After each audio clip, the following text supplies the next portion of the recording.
search for 8-year-old Maddie Clifton ended in a way that nobody in the entire neighbourhood would ever have guessed. Hidden in complete plain sight, even in a place where the police had already searched. He helped the family search and even wore a memorial ribbon, even cried on the news when the local media asked about her.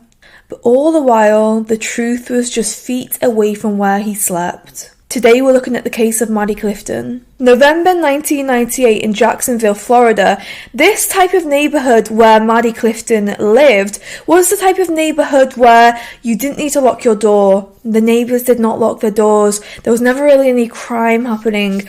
All the kids on the street kind of played together on the same patch of grass. The nice, safe neighbourhood type of vibe. Maddie Clifton was 8 years old, the heart of her family. It was 4 p.m. on a Tuesday. She was out on the front playing, probably with the other kids, nothing unusual. And by 5 p.m. she was gone. Completely vanished, disappeared. I want you to sit for a minute and think how crazy that is. That a child has disappeared and vanished from her own front garden in the same amount of time it is to watch an episode on your favourite series.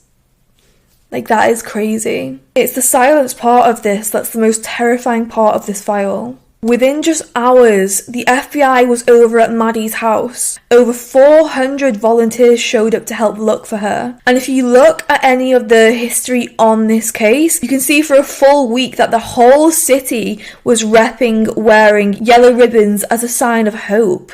And right in the middle of this was a boy called Josh Phillips. He lived across the street. He was a quiet boy, a good kid, a good well-behaved boy.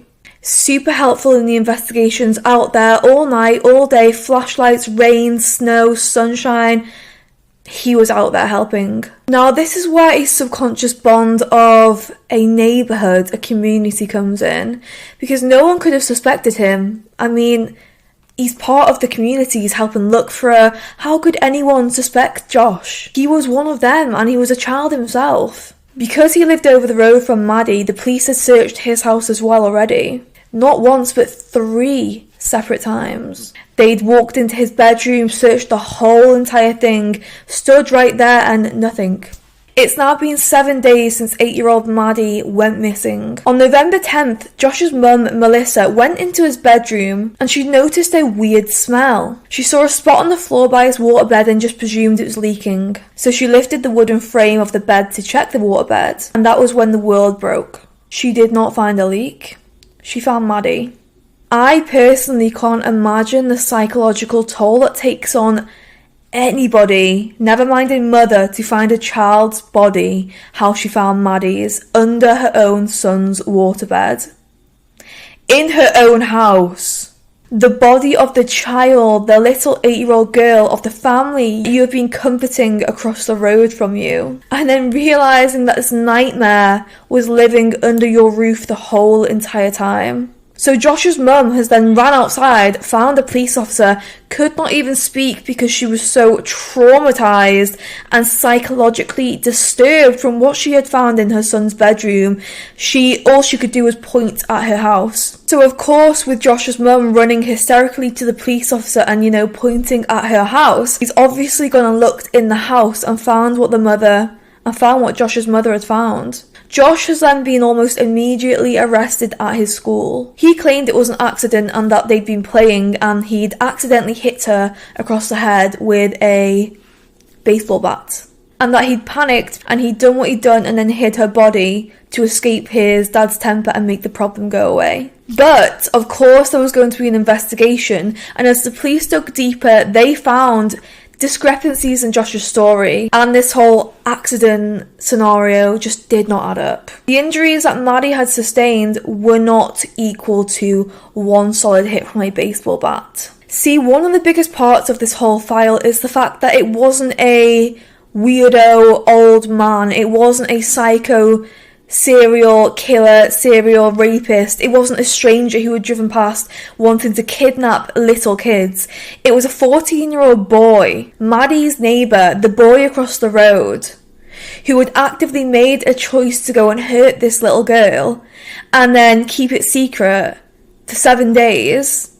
Would have been longer if his mum hadn't found the body in his bedroom from a smell. And then for these whole 7 days, actively helped the family search for Maddie. It's just so messed up in my eyes how a 14-year-old child could do something as heinous as this. Josh Phillips was sentenced to life without parole. He was 14, and even in 2026, this year, there's still legal battles going on to see whether or not a child should be locked up for life. But I want to know what you think. When the person responsible for such a heinous crime like this is only a child themselves, do you think justice should be perceived or viewed or treated in a different way than how it would be for an adult? Or does the betrayal and the planning and the evilness behind a crime and a file like this mean that there's just no coming back? I've been thinking about this case for a few days now, trying to do research on it and look at it properly. And to be honest, I would love to hear what your thoughts are on this case. We go through the archives and different cases every single week.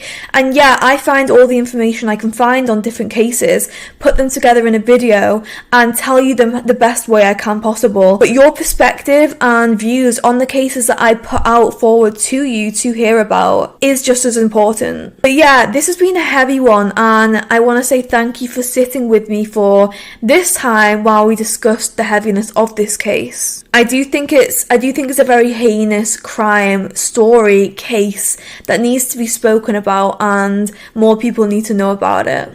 Stay safe, watch out for your neighbours, and I'll see you in the next case.